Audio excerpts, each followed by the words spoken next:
The best time to start writing a book was probably about a year ago, but the second best time is now. So if you're putting it off, just start writing. And in a year from now, you'll be glad you did. This podcast encourages and empowers you to create your own unique real story, develop your own unique real statement, and discover your own unique real self. The power is yours. Good afternoon, Karen Rowe. Previously, episode 568 of the 12-Minute Convos podcast. It's been just 2 years, 10 months, 29 days, and 15 minutes since we last had a recorded conversation. I'm deeply fulfilled in what I do. And I think that people tend to quit too early. They often stop, especially right before the moment of their greatest power. And so the results that I've gotten in my life are attributed to the successful habit of really just putting one foot in front of the other, keeping clear about what I want. You know, it's really less about the actions and more about the commitment behind my actions. That was then. This is now. Karen, how are you doing today? I'm fantastic. How are you? I'm excited. I think it was probably 2 weeks ago I encountered a guy and he was telling me he needed a ghostwriter. And I immediately saw your picture in my mind, right? I remember that conversation just like it was yesterday. So what's going on in your world?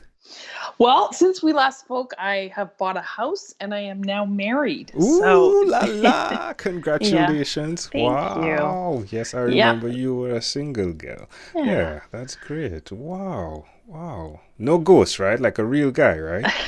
A real guy, yeah. No ghost guy. That's wonderful. What's his name? His name is Jason. Hey, Jason. Well, that's wonderful. So tell us, what's going on professionally? Have you continued with that?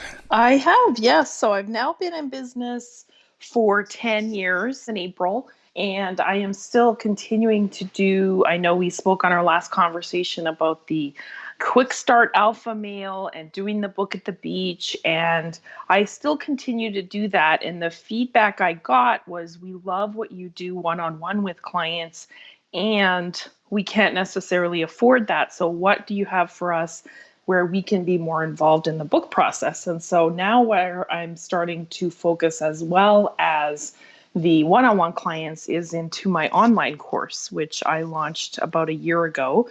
And it's called Book Writing Masterclass 6 Weeks to First Draft. So that's essentially everything I do with my VIP clients. I walk them through 6 modules. The commitment or the promise of the course is that they'll have their first draft written by the end, so in 6 weeks. And they get coaching calls with me. We have a results coach. There's an online Facebook community, so they have support to really get it done.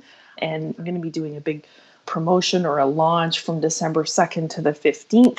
And then we are starting as a New Year's resolution on January 8th for 6 weeks. So anyone that's been talking about getting a book done and hasn't managed to get it published yet, we're going to make 2020 the year that they get that done. So that's wonderful. Yeah. Wow. And then I feel great about it because I'm getting to reach not only a different audience, but more people at the same time.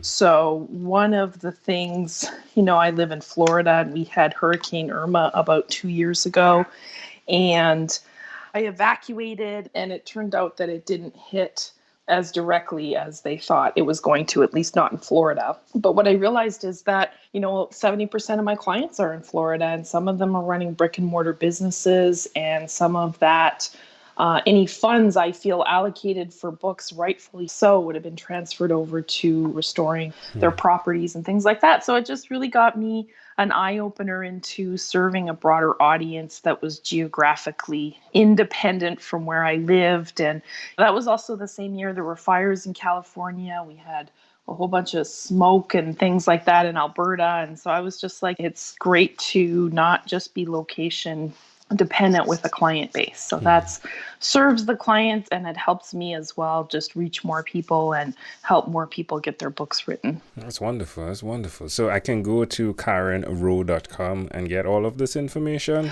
You can, and I actually have a dedicated website for it called bookwritingmaster.com. And so I believe there's a link at KarenRowe.com to that. But if you want to go directly to the course, it's bookwritingmaster.com. That's wonderful. So we're on like a decade, right? It's been a decade since you've been doing what you're doing in the writing space. Yes. Not counting the teaching time that you did, right? Right. Isn't that amazing when you look back in terms of what you've accomplished? Isn't it amazing? It is. It feels really good to be able to say that I've been doing it for 10 years. I think that, not only now do I have something like 300 books written or projects worked on under my belt, but people know that I'm going to be around in 2 years or, it's not a flash in the pan, and they can count on that consistency and that reliability in the business. Not only that I know what I'm doing, but then I'm not going anywhere. I will be here. Wow. So. I think what you are doing as well really represents a model of legacy that we don't see much in our society, where you're doing things and individuals don't necessarily know it's you. And if we turn back to the ghostwriting that you do, when you write, even though another individual says, hey, these are my words that you've represented, they know that it's Karen, right, that has done this. And isn't it amazing, the silent concept of giving and how that has manifested into so much more? Can you dig into that for us? I get asked that question a lot in terms of how can you do this work and then put someone else's name on it. But the truth is that what fulfills me is that I'm helping people get a result that they couldn't get without me. So in some cases, I have had clients that have been trying to write books for 20 years or 10 years. And so to help them get that done and published and out of their head, I do get a lot of fulfillment from doing that. And, I have my own books. I've published about 5 of my own books. So in terms of the recognition, I do feel acknowledged and recognized by my clients. And up until recently, about 90% of my business was referral based. So that's also recognition, right? And I've been blessed that I have never really had to market or advertise for my services because my clients refer me on to people just like you said. Oh, I heard someone that needed a book and I immediately thought of you. That's a huge gift to me in terms of also just getting the type of client that is going to be a fit for me. Yeah. I think for me, it doesn't bother me. Probably the younger me was bothered by someone else writing my story. Like, I'm over that. What I'm fascinated by is the legacy block that's being achieved here. I'm not sure if you're doing it where you're strategically giving and not letting others know, but I'm just fascinated by how that is bringing returns. It's like your left hand doesn't know your right hand is giving, right? Interesting.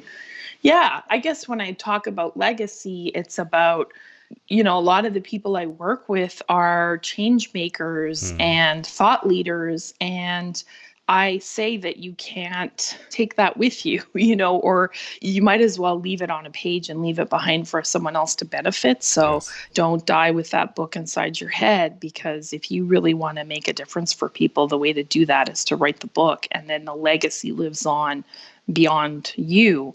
And, if I'm helping that person and they're talking to thousands or millions of people, then that becomes part of my legacy. And you do that times 30 clients a year, and you start to see the ripple effect. Yeah. My conversations have been leading me to a thought where I'm wondering what's truly the purpose of doing things when it's totally motivated by, I want to be out there, I want to be seen, as opposed to the integrity aspect of purpose. What is my purpose and how do I share that? Would you agree with that? I agree. I mean, I think that's great to ask yourself the question, because you're going to get a completely different book in terms of quality and in terms of value when you're answering what is my purpose versus what do I want to get out of this. You want to write a book to help the reader. And of course, by proxy, that will help you as well. But if your motivation is to make a difference for others or share your message with others versus I want to make money or I want to get new clients, then of course that may be a byproduct of it, but it will make an impact with other people if you're focused on how to create value for them.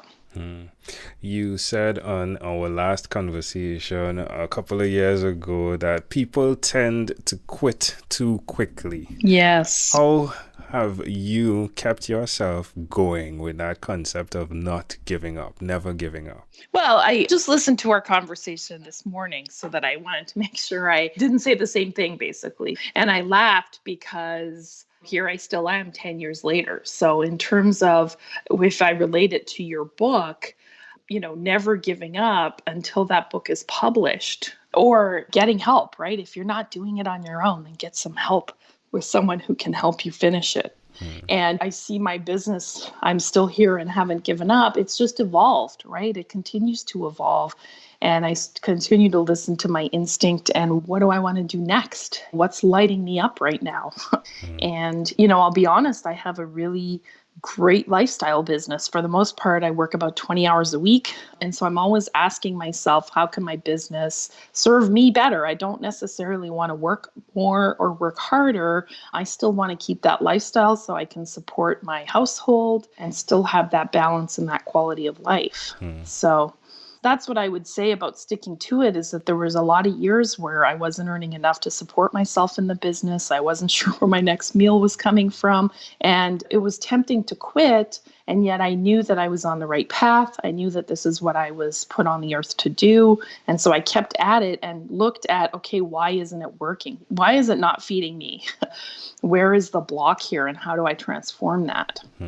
Absolutely gold. And I would say that same thing with your book. If your book isn't working or getting written or getting published, or you're not getting the results you want from it, just ask yourself why that is. And then you can work yourself through that to a breakthrough on the other side. I love it. Are you invigorated by what you are doing? Those are Karen's words from our last conversation. I think it's so important, the invigoration, because it gets you past missing meals. It gets you past being hungry. But the end result, having both contentment and then the money to go on, it just proves to be one that was worth the journey. So I do appreciate you coming back on here, motivating both me and the amazing audience. Karen, love what you're doing. In closing, is there anything else you'd like to share with our amazing audience? Well, I'll say this, the best time to start writing a book was probably about a year ago, but the second best time is now. So, if you're putting it off, just start writing. Just start. And in a year from now, you'll be glad you did. Love it. Karen Rowe, again, a treasure, a pleasure. Thank you for being on What is Inspired by 12-Minute Convos with Angel Jones. This podcast is produced by Pod Edits. Visit podedits.com for professional podcast publishing.